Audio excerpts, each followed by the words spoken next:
richesse, une des magies un petit peu de ce que Yogananda nous amène, c'est finalement différentes techniques, en fait 4 principales. Yogoda, écoute du son du Om, la technique Hongso, le Kriya, et tout ça c'est complémentaire. C'est-à-dire avec Yogoda, on apprend à sentir l'énergie, puis on développe cette sensibilité au fur et à mesure. Avec Hongso, on s'intériorise, comme on le fait chaque jour, comme on va le faire maintenant. C'est-à-dire qu'on se retire du monde. On va sentir ça au fur et à mesure de la phase de concentration aujourd'hui. Avec le son du Om, l'écoute du son du Om, on va dans une forme de communion, une forme d'unité de la conscience avec cette vibration qu'on peut appeler l'Esprit Saint ou le son du Om, le son primordial. Et avec le Kriya, on élève la conscience d'une certaine manière. Donc toutes ces techniques se complètent assez merveilleusement. On a cette image d'un diamant aux 4 facettes. Ces 4 techniques ici qui sont les faces du diamant. Ok, on est donc assis sur un coussin, sur une chaise, les mains sur les cuisses, paumes vers le ciel. La respiration est libre, le menton est parallèle au sol, sans tension. On relâche la mâchoire, on relâche les épaules, les bras.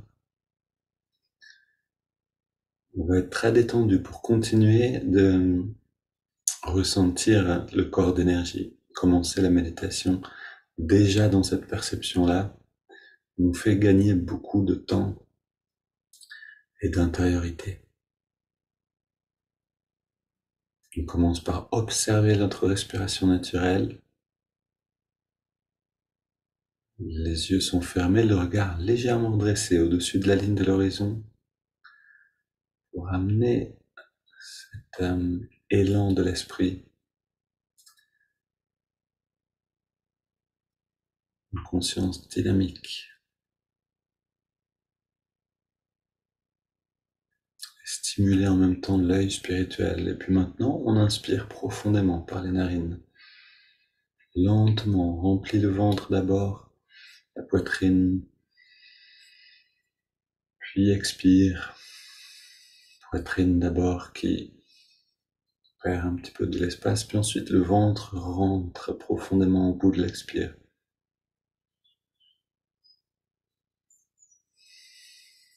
C'est aussi une manière simple de relancer le péristaltisme, donc de garder une bonne digestion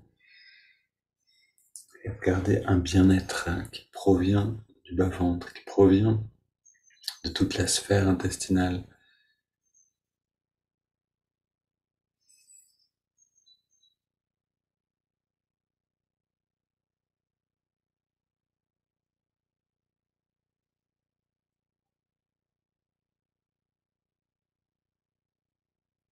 On garde ces respirations profondes, ces respirations qu'on appelle complètes, qui vont avoir un effet profond aussi sur le système nerveux.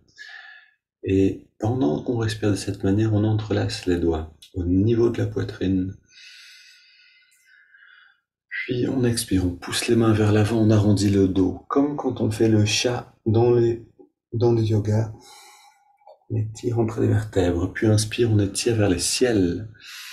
On trouve de l'espace entre les vertèbres. Expire, on se penche vers la gauche. On étire donc le côté droit. Inspire, on retourne au centre. Expire, on se penche vers la droite, on étire le côté gauche.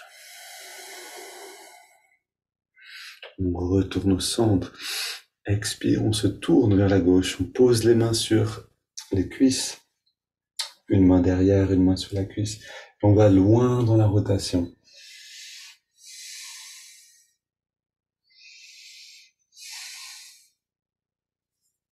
Et on revient au centre. Inspire, on étire vers le ciel. Expire, on se tourne vers la droite. On pose les mains en soutien et loin dans la rotation.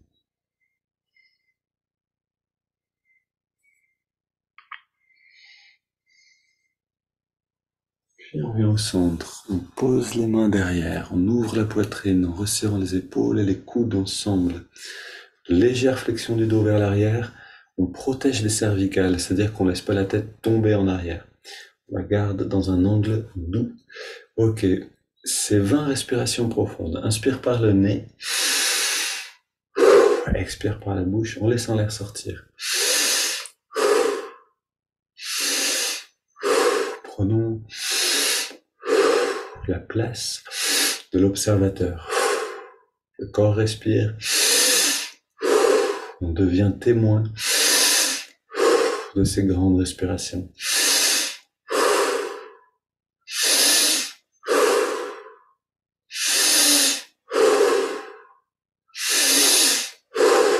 Un peu plus d'amplitude à chaque inspire.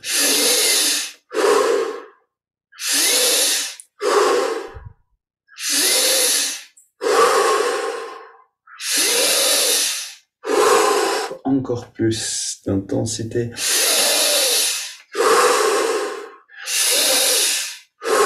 On va saturer en oxygène et en énergie. On va ajouter 5 respires. 5 dernières.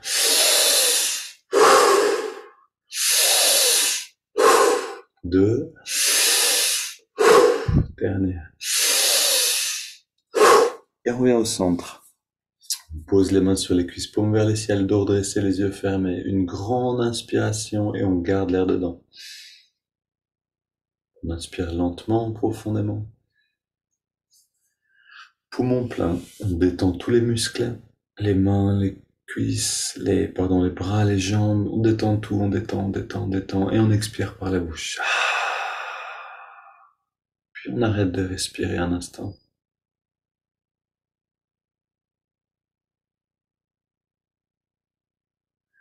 Et dans cette totale détente, immobilité, on plonge dans les sensations qui se montrent maintenant.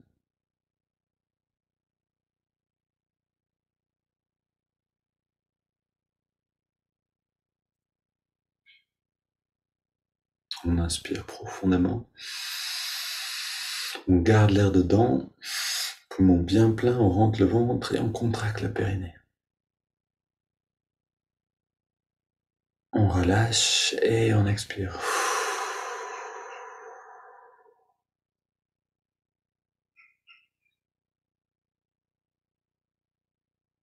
On respire naturellement, sans contrôler le souffle.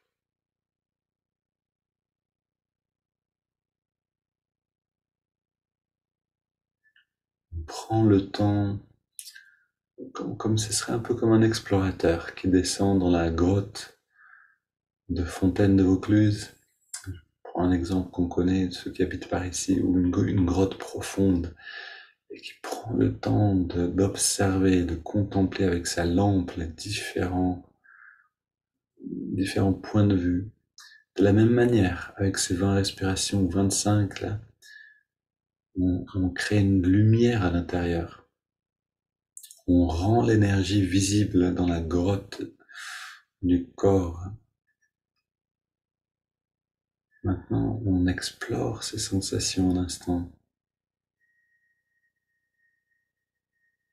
On peut même sentir que cette énergie qu'on sent à l'intérieur, elle bouge légèrement avec la respiration.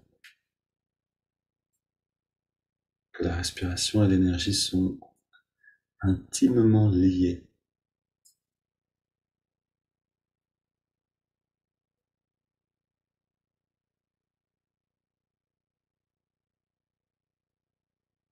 Une découverte précieuse que les yogis nous ont révélée. L'énergie et le souffle sont liés. Ensuite, l'énergie et la conscience sont liés. Ainsi, le souffle et l'énergie contrôlent l'état de conscience. Et sur cette compréhension est basée la technique du Kriya Yoga. Maintenant, on va inspirer par les narines. On garde l'air dedans, on serre les poings, on contracte les bras, on contracte les jambes, on contracte tout. Et expire par la bouche, on relâche tout. Encore une fois, intensité maximale. Détente à nouveau, encore une.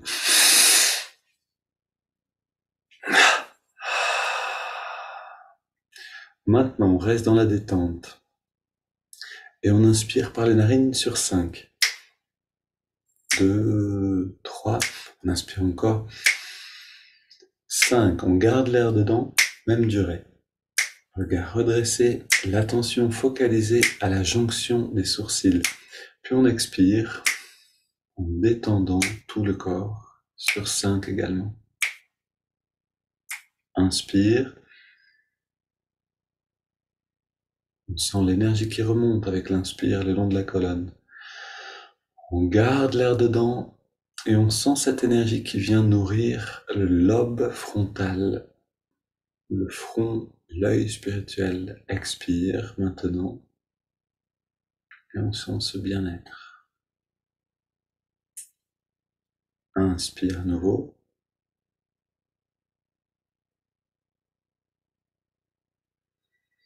On garde.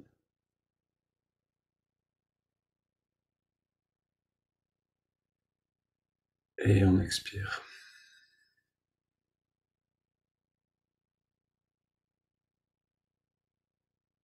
Inspire à nouveau.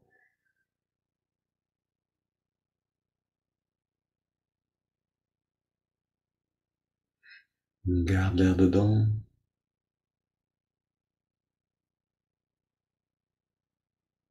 Expire.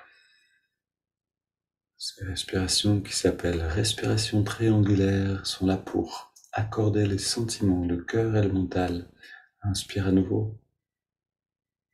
L'énergie remonte le long de la colonne. On retient le souffle. On conduit cette énergie vers l'avant, le lobe frontal, puis expire, détente.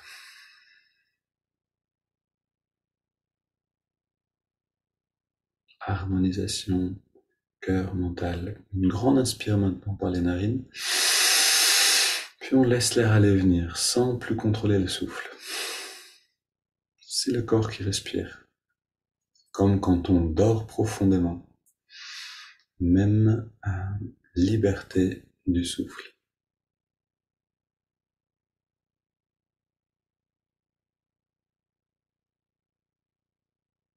Voilà, donc toutes ces préparations, et il y en a quelques-unes. On a commencé à peu près à 7h, il est 7h30, donc tout ce temps-là, on pourrait se dire, mais on pourrait aussi s'asseoir directement et méditer à la place.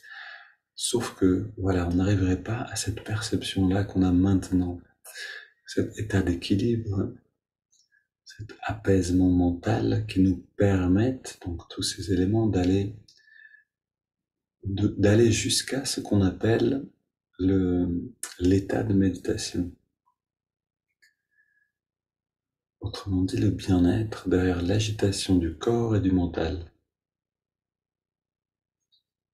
Nous sentons ce bien-être qui est déjà presque visible.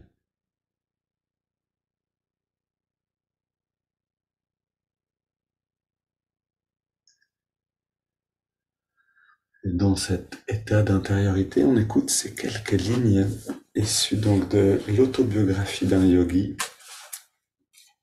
sur le chapitre, donc du chapitre La science du Kriya Yoga.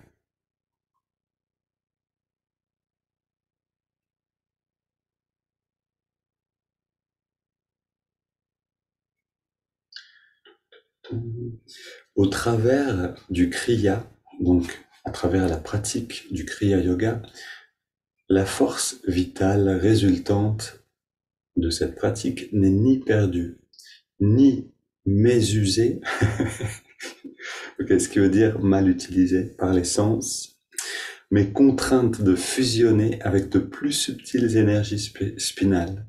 Donc les énergies en fait qui émanent des chakras, qui sont des centres de conscience. Donc à travers le kriya, la force vitale résultant de cette pratique est contrainte de fusionner avec les centres des chakras. Cet accroissement de force vitale, tel un élixir spirituel, galvanise le corps et les cellules cérébrales du yogi. Ainsi, le yogi se soustrait à l'observance systématique des lois naturelles, qui par des voies indirectes telles qu'une nourriture appropriée, le soleil et des pensées harmonieuses ne peuvent le mener au but qu'en 1 million d'années. Okay, j'explique la phrase. Yogananda dit ailleurs qu'en vivant en pleine santé, en vivant avec des pensées harmonieuses, avec suffisamment de soleil, etc., il nous faudrait à peu près 1 million d'années pour atteindre le but de notre incarnation, c'est-à-dire la fusion avec cette conscience cosmique. Et ici, il explique que celui qui pratique le Kriya ne doit plus attendre autant. Je continue. Il est besoin de 12 années de vie saine et normale afin qu'une transformation, même peu perceptible, s'effectue dans la structure du cerveau. Et il est nécessaire d'1 million de cycles solaires pour affiner la résidence cérébrale, résidence de la conscience, afin que se manifeste justement la conscience cosmique. Dénouons la corde du souffle qui rive l'âme au corps. Le Kriya contribue à prolonger la vie et élargir la conscience à l'infini. La méthode du yoga, cette méthode donc, qu'on appelle le Kriya Yoga, triomphe du bras de fer entre l'esprit et les sens rattachés à la matière et libère le yogi afin qu'il hérite à nouveau de son royaume éternel.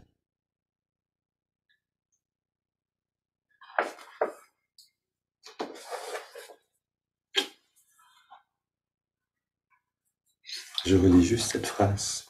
La méthode du yoga triomphe du bras de fer entre l'esprit et les sens rattachés à la matière et libère le yogi afin qu'il hérite à nouveau de son royaume éternel.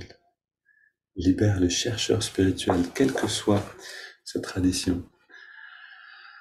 Cet enseignement que nous a donné Yogananda n'est pas réservé aux yogis dans le sens aux hindous ou à une personne qui se dit yogi. Il est accessible aux chrétiens, il est accessible aux musulmans, il est accessible aux bouddhistes, aux athées. En fait, toute personne, c'est simplement une manière de rentrer dans l'expérience directe de qui on est vraiment, de ce qu'on appelle notre soi réel. Cette technique est accessible à tous. Donc ça, c'est le cadeau de Yogananda à l'Occident, c'est d'amener ces techniques-là et de la rendre accessible à tous. Maintenant, servons-nous justement de ce cadeau, ici la méthode Hongso, pour entrer profondément en nous-mêmes, pour retirer les sens qui sont d'habitude prisonniers des perceptions du monde. Pour ça, on ressent dans les narines le flux de l'air.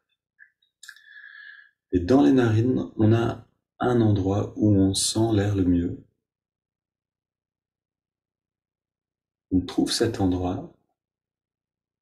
Ça peut être en bas des narines, en haut des narines à l'intérieur. Et à cet endroit, on sent la fraîcheur de l'inspire et la tiédeur de l'expiration.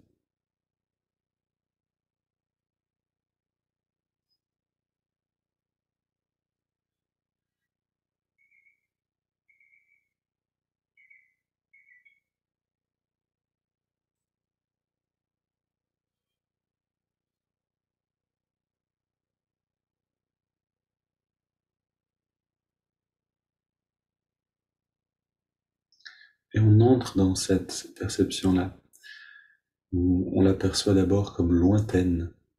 On sent un petit peu l'air, on sent un petit peu la fraîcheur, pas grand-chose. À force de rester attentif, on va littéralement plonger la conscience dans cette perception-là, et c'est ce qu'on veut faire. On va prendre tout l'espace de la conscience.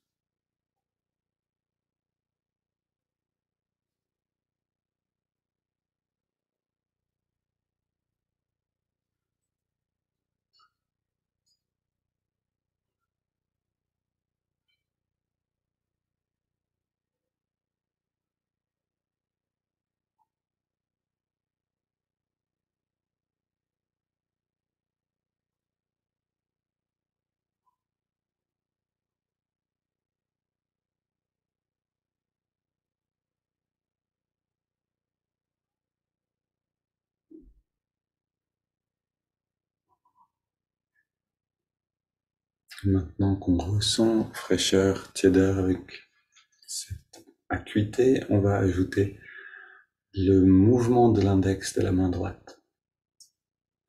À chaque inspiration, l'index de la main droite revient d'1 centimètre vers la paume de la main, revient un petit peu vers la paume de la main. Et à l'expiration naturelle, on relâche l'index. En même temps, on relâche toute tension dans le corps, on relâche tous les muscles.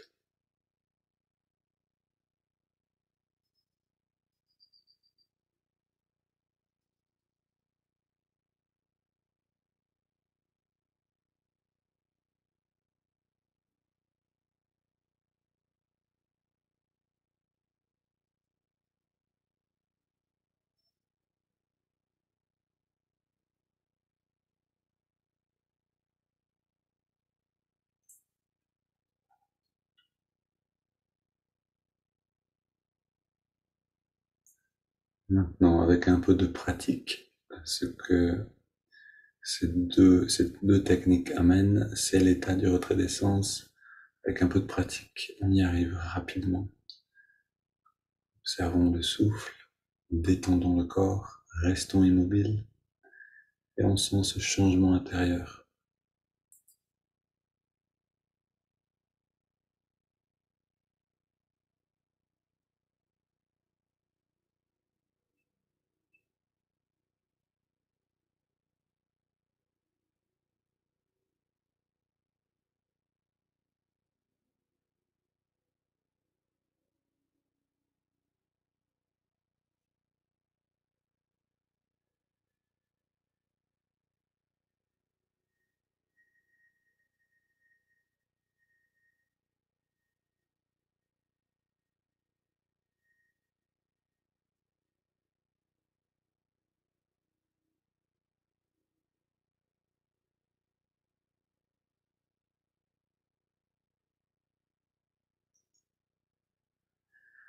Et on ajoute maintenant le mantra Hong So.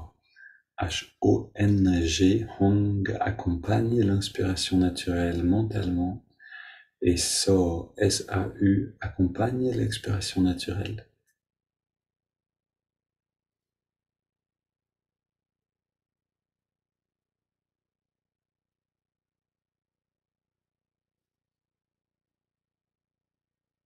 Je suis cela.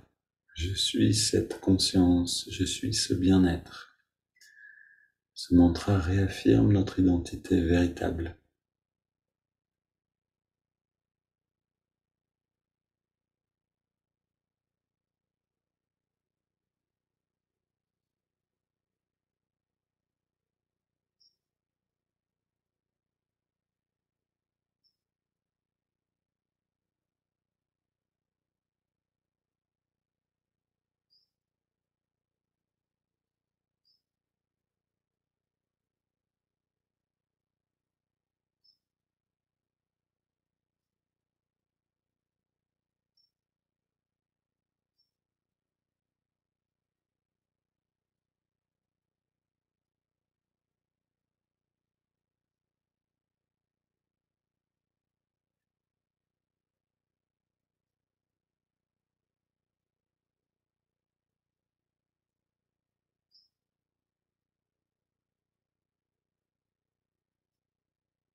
Quelques instants encore.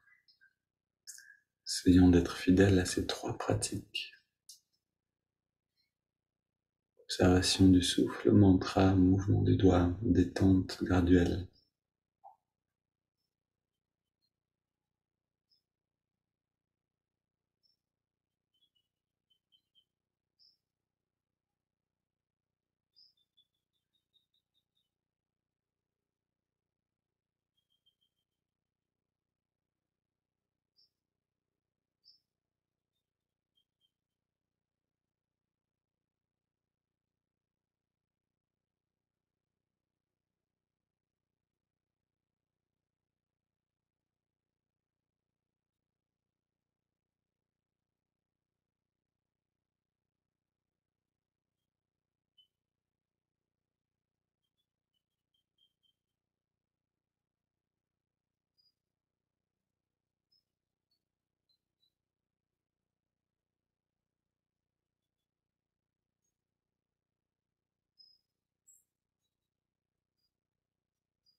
Puis on inspire profondément par les narines. On expire par la bouche en 3 fois. Un instant sans respirer. Profite de cette pause.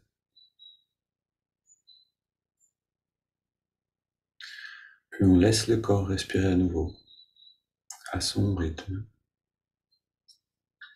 Et on abandonne les techniques de concentration. On abandonne mantra, mouvement du doigt, observation du souffle. Pour entrer dans l'expérience du bien-être qui est présent maintenant.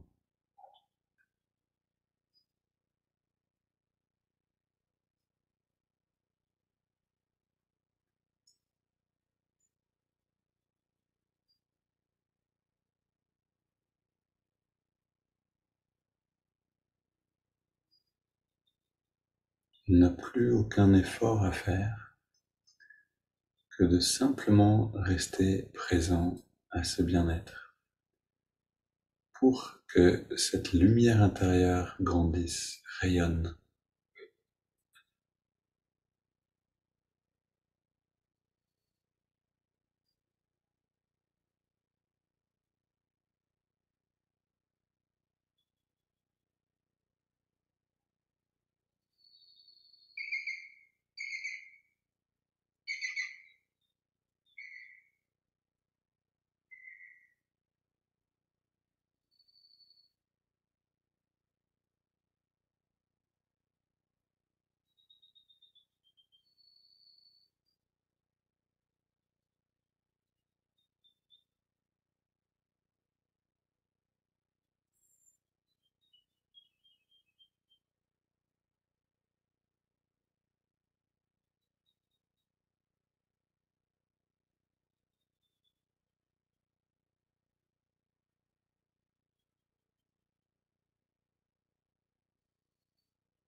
Et je vous invite à prolonger cet état qu'on appelle l'état de méditation, état sans effort, de prolonger autant, prolonger cette écoute de l'état autant, aussi longtemps que naturellement vous en retirez un bien-être.